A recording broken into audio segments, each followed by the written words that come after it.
Hey guys, just before we get into this topic, over my shoulder there, the firefighters are doing their training on their climbing tower with their ladders and so on. So if you think you might find that topic more interesting than this topic, just go over to the Crime and Emergency Services playlist. You'll be able to find some video of them doing that. For the rest of you, the other three of you, this video is for our How to Do Stuff in Japan playlist. So we talked about the Japan Post before, and as always in Japan, the staff are always very polite. However, like as always in Japan, anytime there's any sort of bureaucracy, they are very scared of making a mistake. They're very scared of missing something or making a mistake, so they try very hard to be thorough. And that can give us the feeling sometimes that all they're trying to do is trying to find reasons that you can't do what you're trying to do. And often what happens, occasionally you walk in the post office and you'll post something and you won't have any problems and it'll all be good. Occasionally that happens.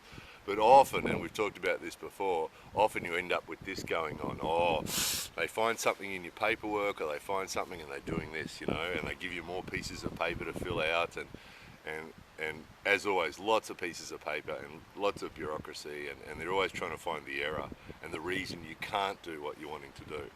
So it's always frustrating, and we've made videos about this before.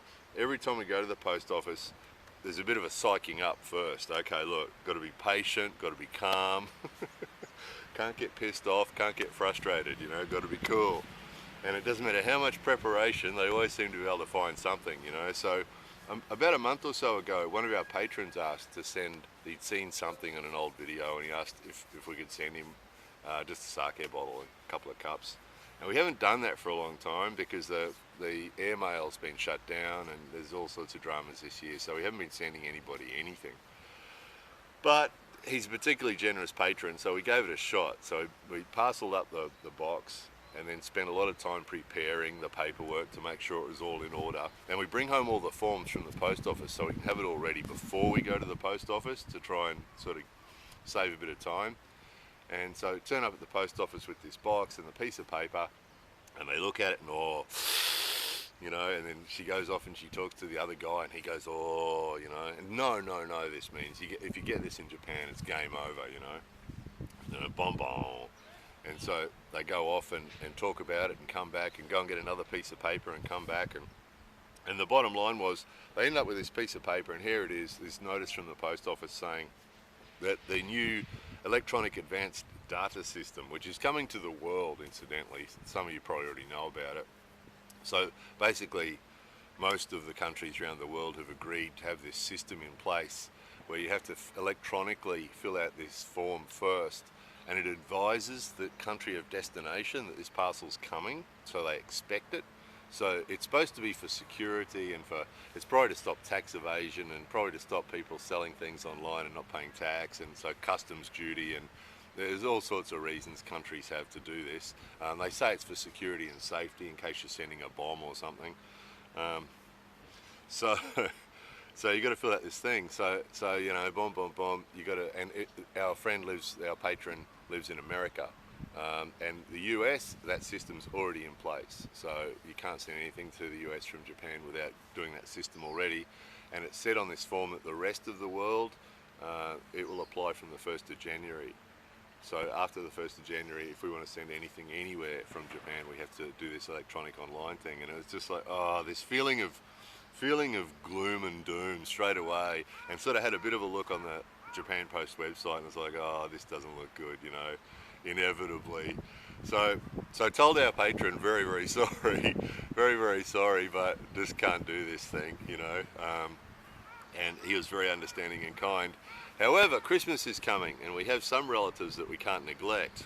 Okay, so we have this box, and this box contains a handbag and 3 picture frames and some cards and some handwritten pictures, right, by some small people. So we want to send that to Australia, okay?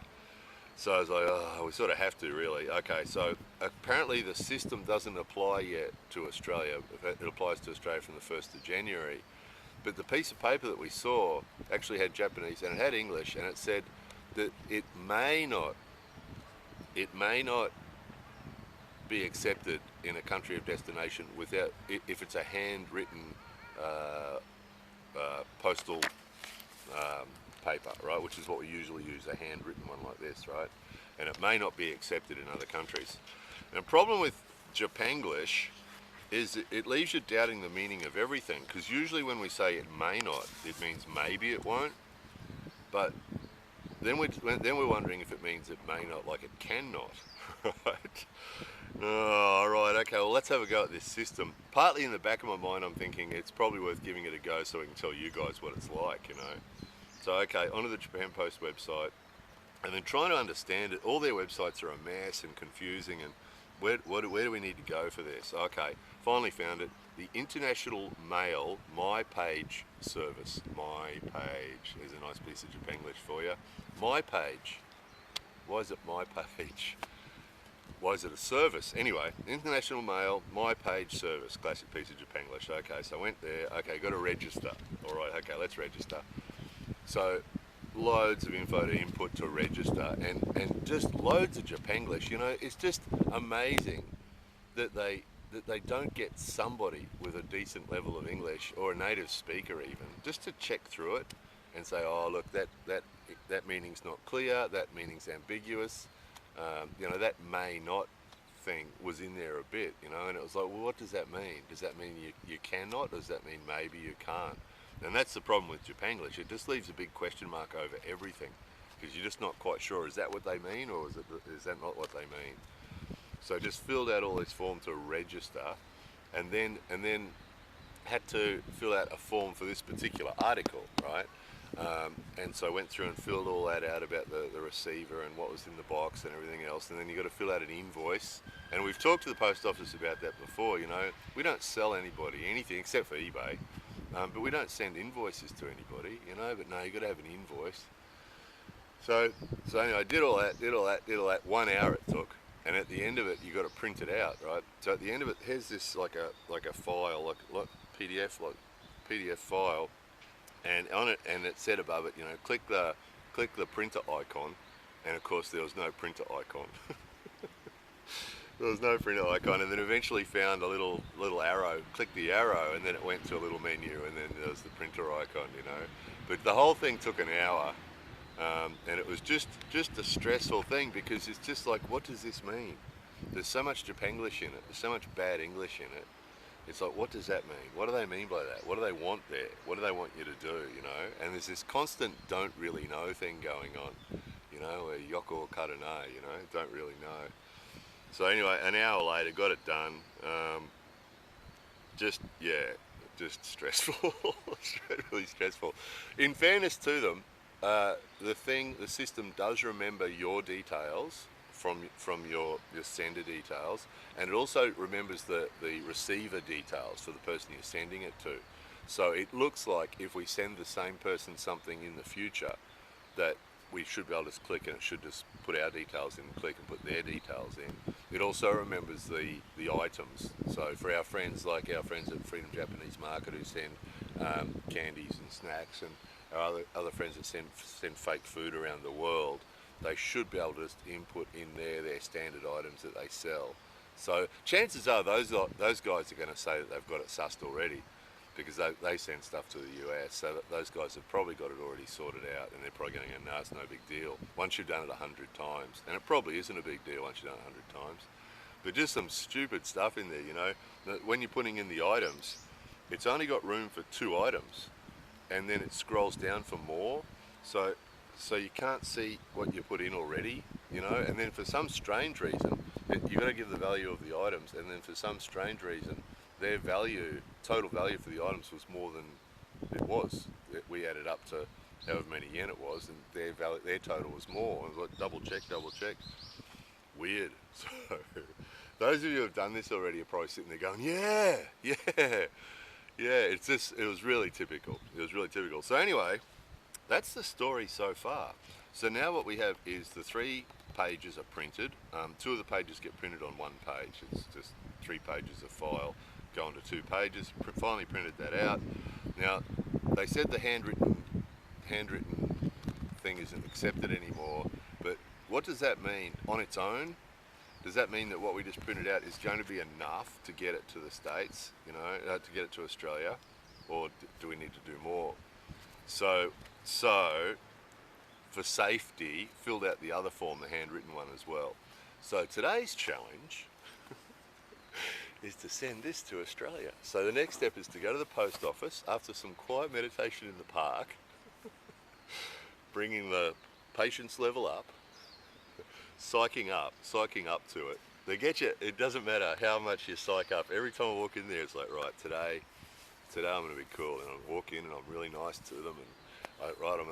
And I allow lots of time. So I'm allowing lots of time because there's going to be a lot of sucking through teeth and looking at bits of paper and not being sure. Everything you do in the post office here and the bank and lots of other places, you often get the impression that it's the first time it's ever been done, and it's not, but it feels like it is, because every time you give them something, they behave like, never seen this before. Oh, you want to send this to somebody. So you are sending this to another person somewhere else, It's the impression you get, that they've never done it before. You get that all the time. Post offices and banks and any sort of bureaucracy, it's like they've never seen it before. So psyching up for it, and then just have to go in there with a mellow attitude. But they always manage to find something. It doesn't matter how well prepared you think you are. They inevitably go, oh, and then show someone else, and they all go, done. So anyway, I'm going to take this to the post office, and then come back to you and tell you what happened.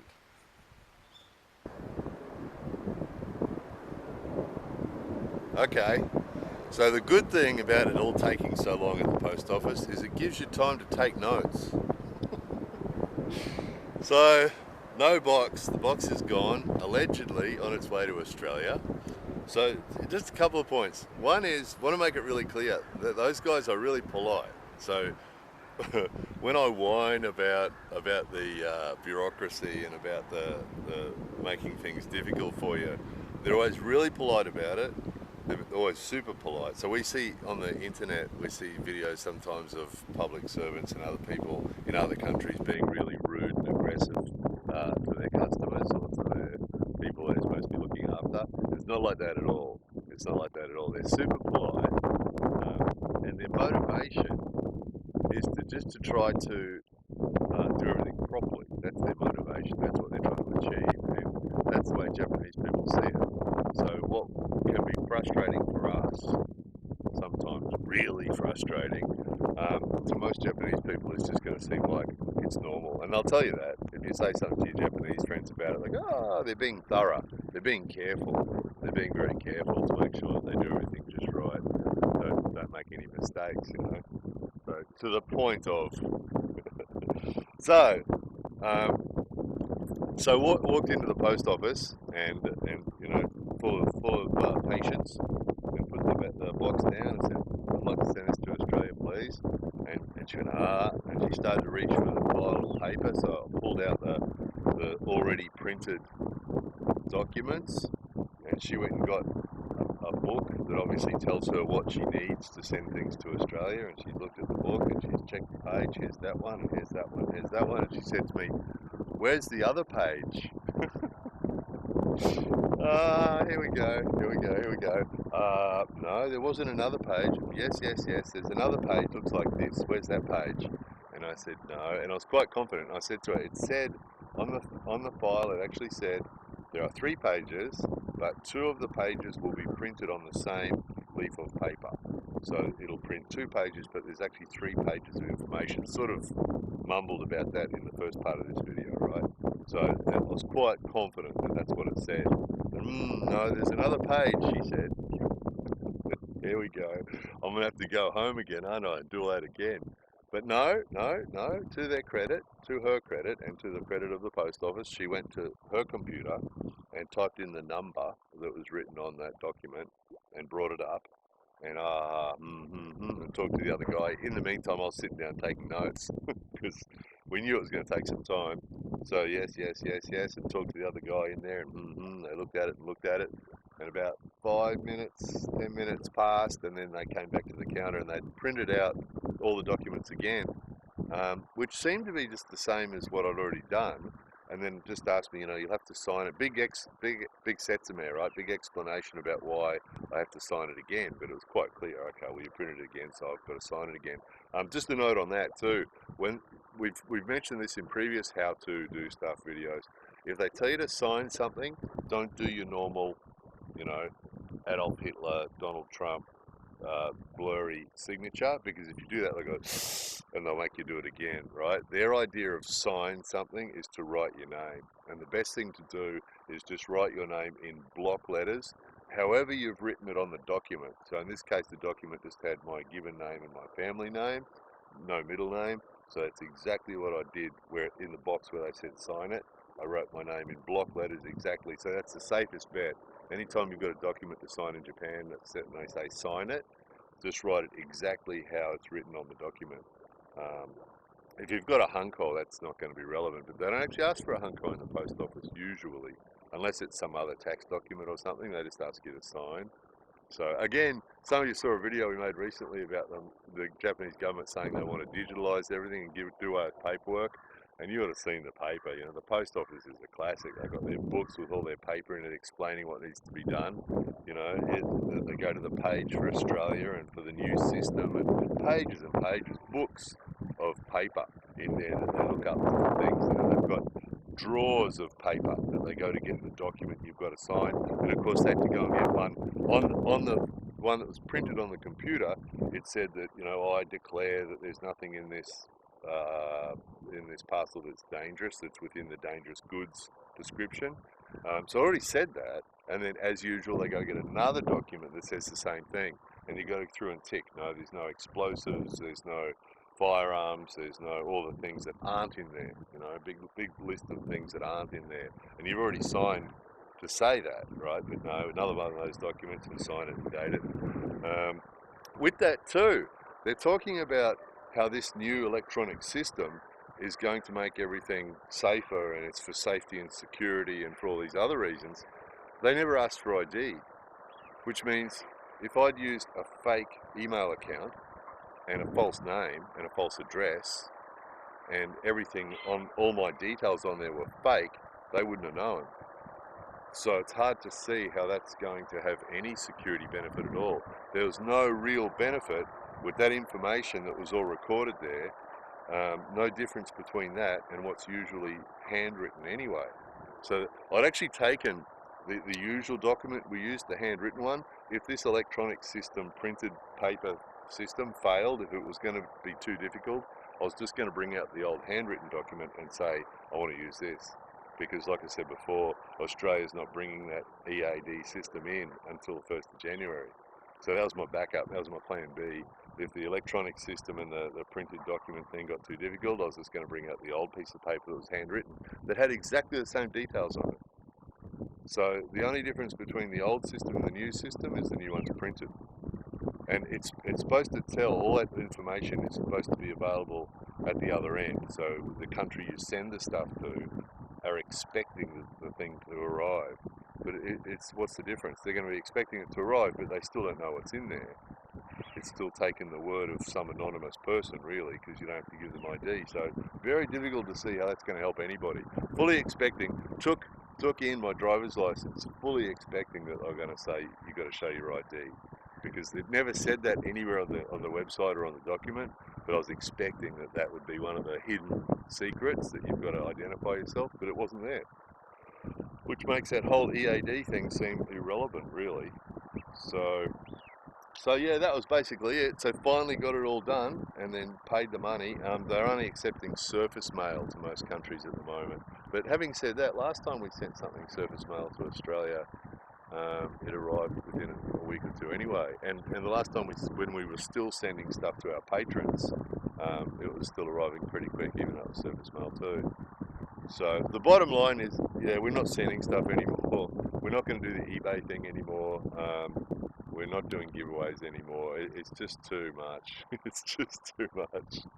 It's just not worth it. It's just not worth it. We'll find other things that we can do to thank our patrons and other things we can do like that. But You know, we'd like to be able to send people things, and we'd like to be able to sell stuff on eBay, particularly at the moment when we have rather a money shortage at the moment. If we could sell some stuff on eBay, it'd really help, but it's too much. It's just too much, it really is.